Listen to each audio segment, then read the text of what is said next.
We have some breaking news. The New York Times has identified the alleged leaker of the Pentagon documents as Jack Teixeira, a 21-year-old member of the intelligence wing of the Massachusetts Air National Guard.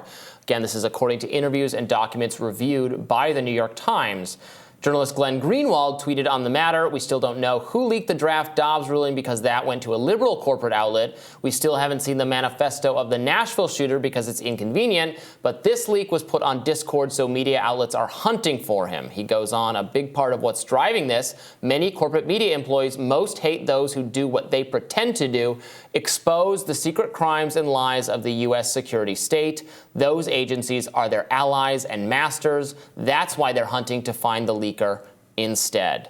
So it is notable here that the New York Times and Washington Post, we talked about the Washington Post reporting on this Discord server earlier today. The New York Times now actually coming up with the alleged name. This is before law enforcement action has been taken against this person. This is before the FBI or whoever else is investigating it or at least before they took action. For all we know, they had a suspect in mind and they were gathering intelligence before they acted. We don't know that for sure. I definitely take Glenn's point here because I understand the discontinuity between. The media has a zeal to protect leakers if they come to the media, and if they give, I think, liberal media-minded people, if they're speaking to that kind of worldview, and then they're not going to protect them. But obviously there is no expectation where I think maybe they're missing. Glenn and others are missing the mark. Is there's no obligation for the New York Times and the Washington Post to not try to figure out who this guy is. He posted these documents online. Right. Media, not liberal media or conservative media or corporate media or independent media. Media journalists, as a principle, protect their sources because they want to give sources an incentive to bring newsworthy information forward. This one is not ideological. The fact that the New York Times protected their source over the Dobbs opinion isn't something people should be upset about just because you maybe liked the outcome. Also, it didn't change the outcome. Conservatives won that one. I don't understand how you can even be mad about that. Well, I mean, someone who is not the source for the Dobbs a journalistic outlet, a liberal media outlet, could figure that out. Right, and we couldn't even figure out the ideological valence of why anybody leaked the Dobbs opinion. Yes. Now the leading logic is, frankly, that it was a conservative who leaked the opinion. So, I don't even understand the politics of what that's supposed to mean. We want journalists to protect their sources. This guy, maybe because of his youth, naivete, generalized ignorance, who knows? Who knows anything about this person at this point? But he chose not to leak sensitive government information because he had a political agenda, not because he was trying to bring forward evidence of U.S. war crimes in a way that I think has been very heroic by certain other leakers and actions. He simply wanted to impress, it seems the impression so far, is that he wanted to impress the other guys in his Discord channel. And I'm sorry, the consequence of that is that it's a newsworthy story and that journalists across the political spectrum are going to try to figure out who you are. There was no obligation here to protect him because he didn't come forward to a particular news organization. Yes, I agree with that. Independent or otherwise. I agree with that. Obviously, media outlets were going to try to figure out who it is. I mean, now, to be clear, his motivations for doing this don't matter from the standpoint of whether this is information that the public ought to know as we form our opinion about the ongoing Ukraine Russia conflict. You can have bad motivations. You can have leakers and whistleblowers have had motivations as simple as revenge against their colleagues or a boss or something, or I would like to actively damage Hillary Clinton's campaign because I hate her. Absolutely. Who cares? Yeah. The point is, does the information matter? So that it should still be the case. However, yes, I agree with you that because he didn't bring this to a news outlet and do it that way, of course, he posted it online. If you post something online, eventually people are going to put two and two together. And he was posting it lots of material over a long period of time and increasingly risky ways for himself because he wanted more attention.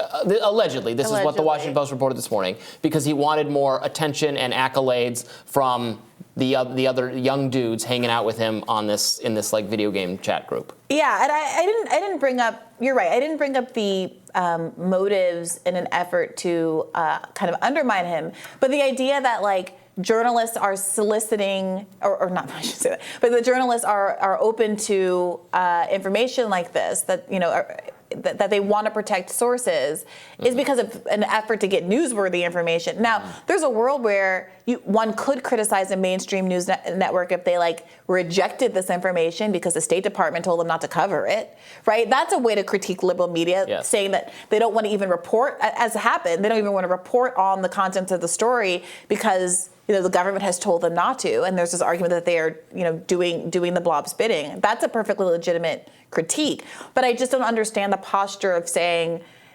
protecting sources is good, but this guy wasn't anybody's source, and so also journalism doesn't require us to find out as much about this story as possible. And also, it could be the case, mind you, that a source gives something to one journalistic outlet, and that other journalistic outlets, again, corporate, independent, liberal, conservative, also try to find out who the source is. And if somebody wants to make a splash, but they don't trust the mainstream media or liberal media or corporate media, I mean, they could go to The Intercept or Reason Magazine. They could come to Rising. They could go to Breaking Point. There's a lot. There's so much independent of all bents. But that's not what this guy was about. That's the only reason I bring it up. Like that just was not his goal. That's what he was about.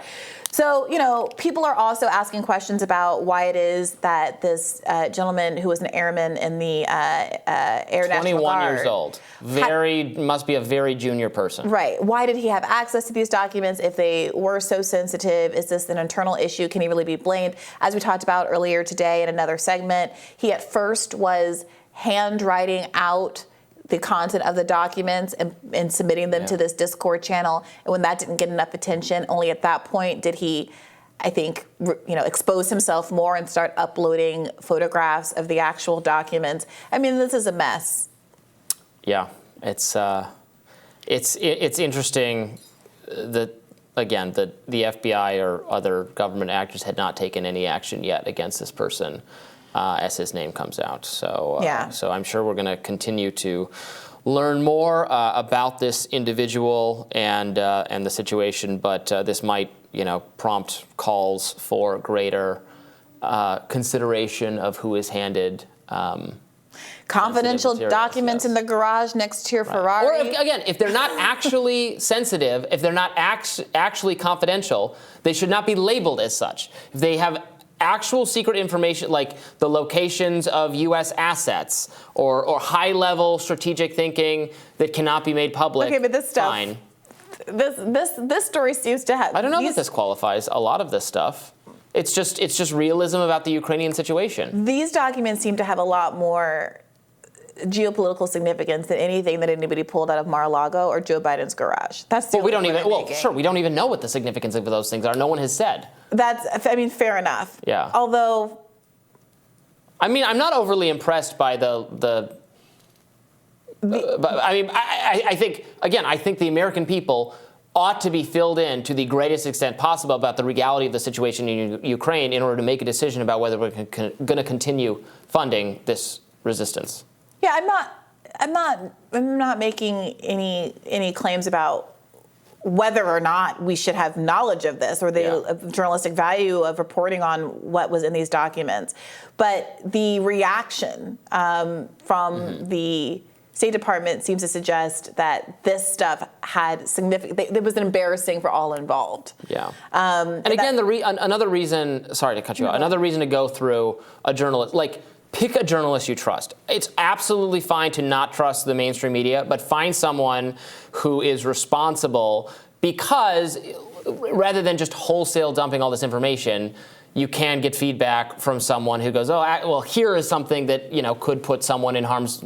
Maybe this could lead to a U.S. asset, some being embedded, being identified by Saudi Arabia or Iran or Russia or something, and put them in harm's way. We're not going to do that. Journalists are professional people, and not all of them, but find someone you like and trust to do it. That would be the right way to do it so that you avoid things like that. Yeah. But that's not what he did. He just posted them all to impress his friends. Yeah. So. Well, we have a little bit more from the Times report. It was not immediately clear if a young Air National Guardsman in his position could have had access to such highly sensitive briefings.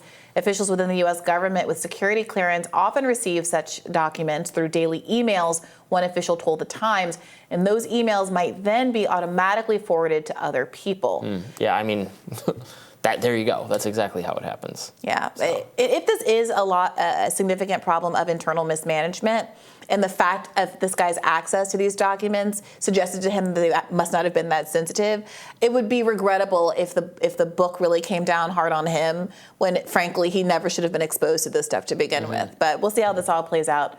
We'll have more Rising for you right after this.